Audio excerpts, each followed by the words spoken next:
आलोकदानं नामैतत् कीदृशं भरतर्षभः कथमेतत् समुत्पन्नं फलं वा तद ब्रवीहि मे।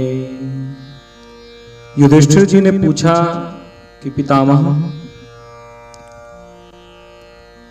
दीपदान का क्या फल है? दीपदान करने पर किस प्रकार का फल मिलता है, इसका आप दृष्टांत सहित फल बताएं। कि किसी ने दीपदान किया हो और उसे अक्षय फल मिला हो या दिव्य फल प्राप्त हुआ हो, मुझे दृष्टांत सहित समझाएं। तब भीष्म पितामह ने बताया कि हे युधिष्ठिर, इस संदर्भ में शुक्राचार्य और बलि इन दोनों महात्माओं के संवाद रूप प्राचीन इतिहास का उदाहरण मैं दे रहा हूं। प्राचीन काल में एक राजा हुए हैं जिनका नाम हुआ है नहुष। राजा नहुष बड़े धार्मिक थे, जिन्होंने जाने कितने हजार दीपदान किए, जिन्होंने कई पुण्य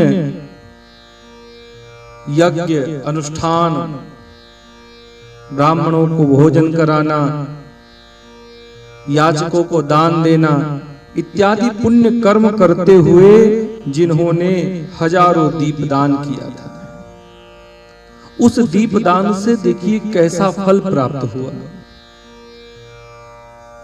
उस दीपदान से ऐसा फल प्राप्त हुआ कि राजा नहुष स्वर्ग पर जाकर के चढ़ाई करते हैं और इंद्र को अपनी गद्दी छोड़ करके भागना पड़ता है।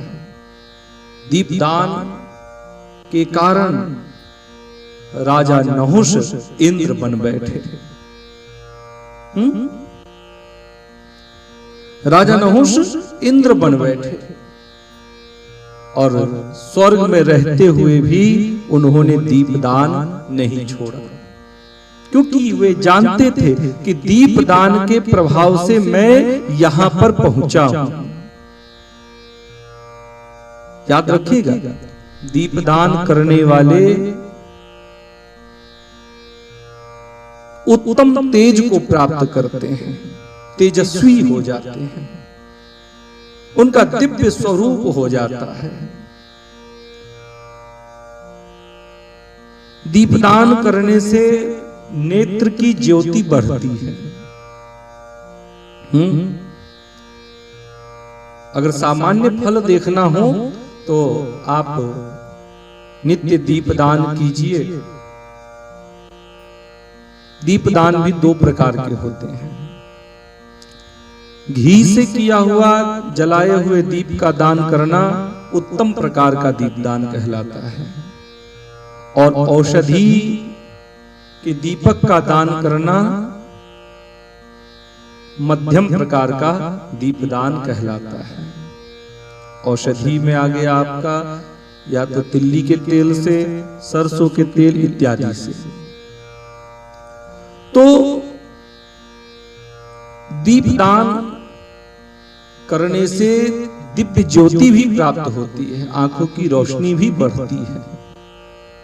और तो और दीपदान के विषय में कहा गया कि दीपदान करने से दूरदर्शिता प्राप्त होती है। दूरदर्शिता किसे कहते हैं? तो भविष्य में होने वाली घटनाओं को आप पहले ही देख सकते हैं, समझ सकते हैं, उसका आभास आपको हो जाएगा। तो दूरदर्शिता प्राप्त होती है। तो इसी दीपदान के प्रभाव से राजा नहुष स्वर्ग पर जाकर के अपना वर्चस्व जमा लेते हैं, अपना अधिकार बना लेते हैं, स्वर्ग को जीत लेते हैं।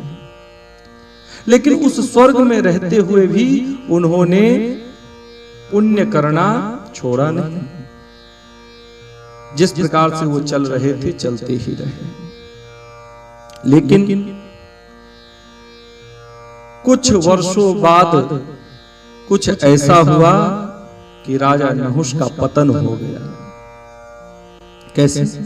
तो सुनिए। स्वर्ग प्राप्त करने के बाद धीरे धीरे धीरे धीरे राजा नहुष को अभिमान हो गया। राजा नहुष को बड़ा अभिमान हो गया।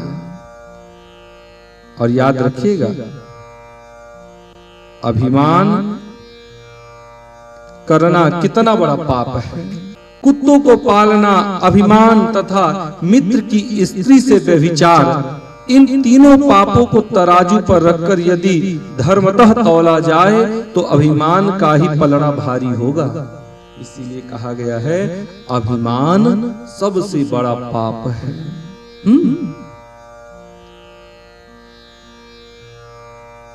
प्यारे, राजा नहुष को अभिमान हो गया कि मैं स्वर्ग का राजा हूं। हाँ, क्या हुआ? राजा नहुष ने ब्राह्मणों का अपमान करना प्रारंभ कर दिया। ब्राह्मणों को अपने रथ में जोत करके कहता है कि मुझे एक स्थान से दूसरे स्थान पर ले चलो। ऋषियों को अपने रथ में जोतता है और कहता है कि एक स्थान से दूसरे स्थान मुझे ले चलो। घोड़े को हटा करके और ब्राह्मणों को रथ में जोत लेता है, ब्राह्मणों की सवारी करता है। किसी ने पूछा कि महाराज, तो किसी ऋषि ने श्राप क्यों नहीं दे दिया जब ऐसा पाप कर रहा था? तो इसलिए किसी महात्मा ने श्राप नहीं दिया, क्योंकि नहुष ने तप किया और जब ब्रह्मा जी प्रकट हुए, कहते हैं कि वरदान मांगो, तो नहुष ने वरदान मांगा कि महाराज मेरी दृष्टि में जो कोई आ जाए वो मेरे वश में हो जाए। अब उसकी दृष्टि के सामने जो कोई आता वही उसके वश में हो जाता, तो कोई कैसे श्राप दे देगा? जो हमारे वश में है भला वो हमें श्राप कैसे दे सकता है? नहीं दे सकता। एक दिन की बात है, एक दिन बारी आई अगस्त ऋषि की कि अगस्त ऋषि को रथ में जोता जाए। तो अगस्त ऋषि के पास भृगु जी आए और भृगु जी ने आकर के अगस्त ऋषि से कहा कि महाराज, नहुष के अत्याचार से आप लोग रोष में आकर के इसे श्राप क्यों नहीं दे देते हैं? अगस्त ऋषि ने सारी बात बता दी कि ब्रह्मा जी के द्वारा इसे वरदान मिला हुआ है कि इसकी दृष्टि में जो कोई आएगा वो उसके वश में हो जाएगा। इसीलिए आज तक किसी ने नहुष को श्राप नहीं दिया। अच्छा, भृगु जी ने कहा कि इस दुष्ट राजा को स्वर्ग से मैं गिराऊंगा। जब आप इसके रथ में जोते जाएंगे तब ये निश्चित ही आपका अपमान करेगा, क्योंकि इसकी आदत है, स्वभाव है इसका। मैं क्या करूंगा, मैं आपकी जटा में छिप करके रहूंगा, छोटा रूप धारण करके आपकी जटा में मैं छिप जाऊंगा, और जैसे ही नहुष आपका अपमान करेगा तो मैं उसे शाप दे दूंगा। देखिए, दीपदान के प्रभाव से राजा नहुष को दंडित करने वाला आज तक कोई नहीं था। दंडित भी किया भृगु जी ने तो बड़ी युक्ति के साथ। कैसे? अगस्त ऋषि के जटा में भृगु जी छोटा सा रूप धारण करके प्रवेश करते हैं। भृगु जी को नहुष नहीं देख पाता है। क्यों? क्योंकि वो जटा के भीतर है।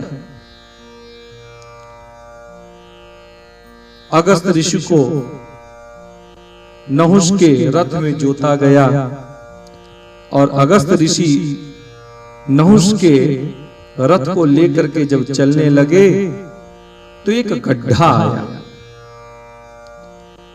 अगस्त ऋषि गड्ढे को देख करके थोड़ा कूद जाते हैं, कहीं गड्ढे में न गिर जाए इसीलिए थोड़ा कूद जाते हैं रथ लेकर के। इतने में ही नहुष ने अगस्त ऋषि के कंधे पर लात मारते हुए कहा कि रे महात्मन, देख करके नहीं चल सकता है। इतने में ही जटा के भीतर जो भृगु जी थे उन्होंने शाप दे दिया। क्या दिया? कहा कि रे राजन, तू त्रैलोक्य की श्री को प्राप्त करके अभिमान कर बैठा है और बात बात पर महात्माओं का अपमान करता है। जा, मैं तुझे शाप देता हूं कि तू सर्प हो जा। उसी क्षण शाप के प्रभाव से राजा नहुष स्वर्ग से सीधे धरती पर आ गिरा। इस प्रकार भीष्म पितामह युधिष्ठिर को दीपदान के महत्व को समझाते हुए बताते हैं कि पुत्र, नहुष दीपदान के प्रभाव से स्वर्ग को प्राप्त कर लिया था। तो जो दीपदान करते हैं उन्हें अक्षय फल प्राप्त होता है, उनकी बड़ी उन्नति होती है, वो दूरदर्शिता प्राप्त करते हैं। जो दीपदान करते हैं वे महान तेज को प्राप्त करते हैं एवं दीपदान के प्रभाव से शीघ्र ही उनकी उन्नति होती है और कोई शत्रु उन्हें पराजित नहीं कर सकता है। ये दीपदान का महत्व है।